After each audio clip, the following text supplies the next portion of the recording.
Hi everyone, welcome. This is Blind Magic in Alice Springs, episode 1183, and I am your presenter and host, Murray Stewart. I'm a very, very proud Australian, as everyone knows. But I have to tell you, as we approach Australia Day, I'm very concerned.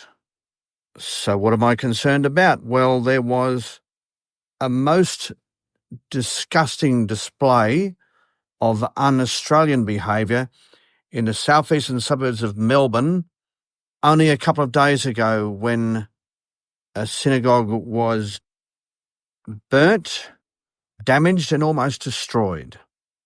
Absolutely disgraceful behaviour. And to be frank with you, if those who are found to have done this are here on visas, then they should be sent out of the country immediately.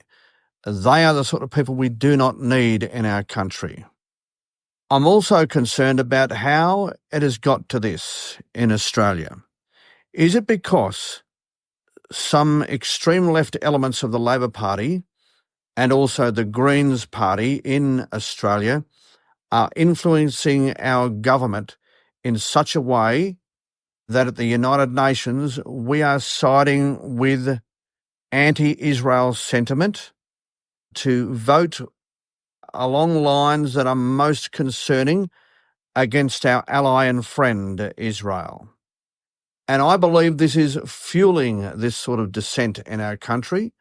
And it's about time Albanese took a strong stance and pulled these people into line very, very quickly.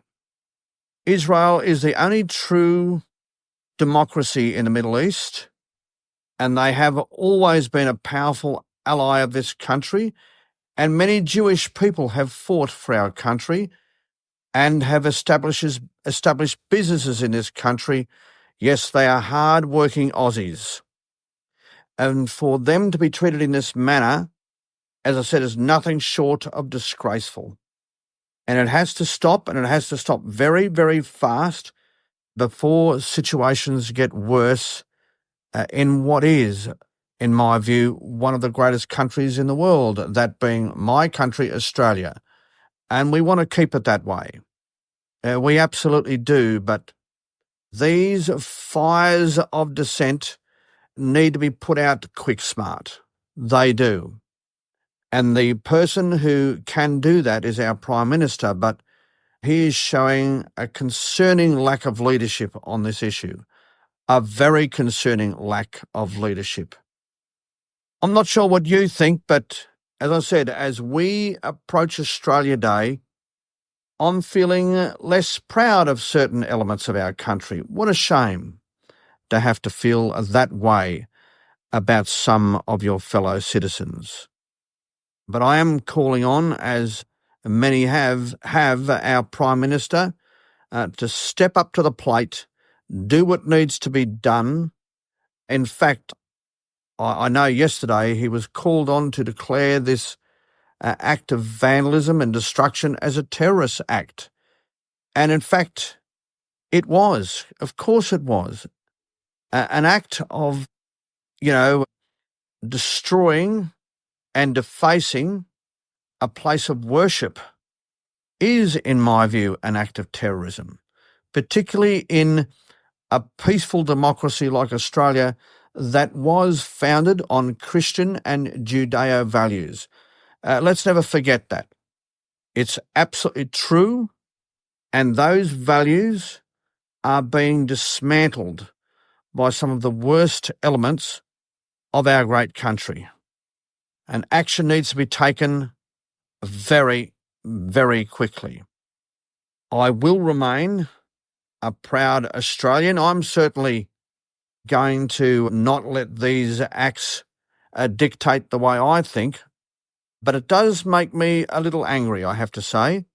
And anger certainly can be a wasted emotion.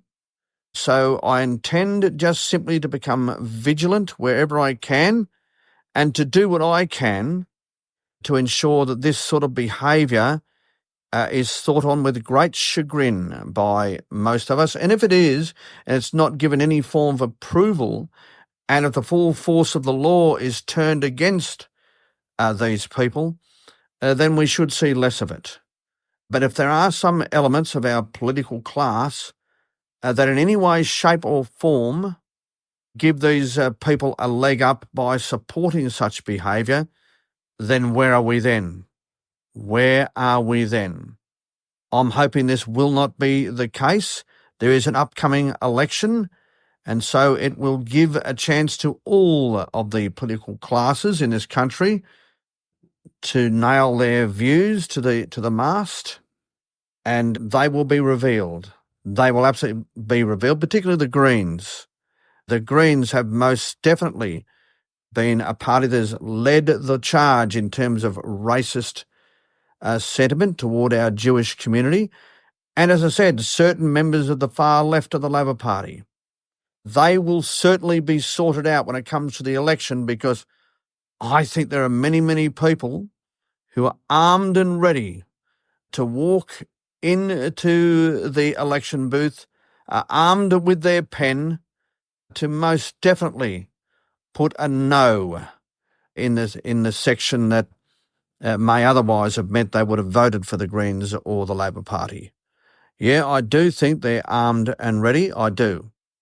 And that ultimately is the greatest weapon we have, is in a democracy we can simply vote against those who want to give approval to behaviour such as this against friends and allies of our great nation. Okay, folks, this has been episode 1183.